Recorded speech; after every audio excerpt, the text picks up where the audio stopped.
Hi, இன்றைக்கி நம்ம வீடியோவில் என்ன பார்த்துட்ருக்கோம்னா மாம்பழம் தாங்க. நான் சொல்லவே வேணாம், சொல்கிறதுக்கு முன்னாடி எல்லாருக்கும் தெரிஞ்சிருக்கும். நல்ல பெரிய பழம் சைஸு 2 பழம் வந்து மார்க்கெட்டில் வாங்கிட்டு வந்திருந்தேன். இதை முதல்ல ஒன்றை கட் பண்ணிட்டேன். வீடியோ எடுக்கிற ஐடியாவே கிடையாது. பழம் அப்படியே நல்லா இருக்கவும் ஓடி போய் ஃபோனை எடுத்துகிட்டு வந்து எடுக்க ஆரம்பிச்சிட்டேன். டேஸ்ட்டு செம்மையாக இருந்துச்சு. இந்த மாம்பழம் எங்கள் மார்க்கெட்டில் ரொம்ப சீப்பாக கிடைக்கிது. 501 2 வெள்ளி 3 வெள்ளி தான் மாம்பழம். இது நான் 2 பீஸே 3 வெள்ளிக்கு தான் வாங்கிட்டு வந்திருந்தேன். அப்படி நறுக்கையிலேயே வாயில் எச்சி ஊசி. எனக்கு மாம்பழம் ரொம்ப பிடிக்குமா, அதனால் செம்ம மாம்பழம். யார் யாருக்கு மாம்பழம் பிடிக்குமா, பிடிச்சவங்க லைக் பண்ணுங்கள், ஷேர் பண்ணுங்கள், மறக்காமல் எனக்கு சப்ஸ்கிரைப் பண்ணுங்கள்.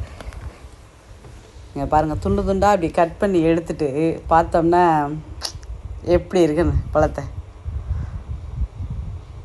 எங்கள் சாலினி பாப்பாலாம் இன்றைக்கி ரொம்ப லைக் பண்ணி சாப்பிட்டுச்சு மாம்பழம்.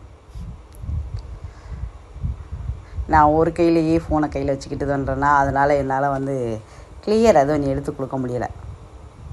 எப்படி நம்ம ஊரில் சாப்பிட்ற மாம்பழம் மாதிரி டேஸ்ட்டு அந்தளவுக்கு இருந்துச்சு. இதில் கொஞ்சம் கூட இந்த கல் வச்சு பழுக்க வச்சது மாதிரி வாடையெல்லாம் எதுவுமே கிடையாது. பியூராக இருந்துச்சு. எங்கள் வீட்டில் இது மாதிரி தான் காய் காய்க்கும். பெரிய காயாக பழமும் வந்தாலும் இது மாதிரி தான் இருக்கும். அதே மாதிரி இருந்துச்சு. அதனால் பார்த்தோன்னே ஆசைப்பட்டு வாங்கிட்டு வந்துட்டேன். இது சில சமயம் 3 வெள்ளியாக இருக்கும் ஒரு பழம். இன்றைக்கி வந்து அன்றைக்கே சாப்பிட்ற மாதிரி பழமாக தான் வச்சுருந்தாங்க. 2 பழம் 3 வெள்ளின்னு எடுத்துகிட்டு வந்திருந்தேன். ஆனால் இது நான் மறுநாள் தான் வெட்டினேன். கடைசியில் எப்படி இருக்குது பழம்? சூப்பராக இருந்துச்சு.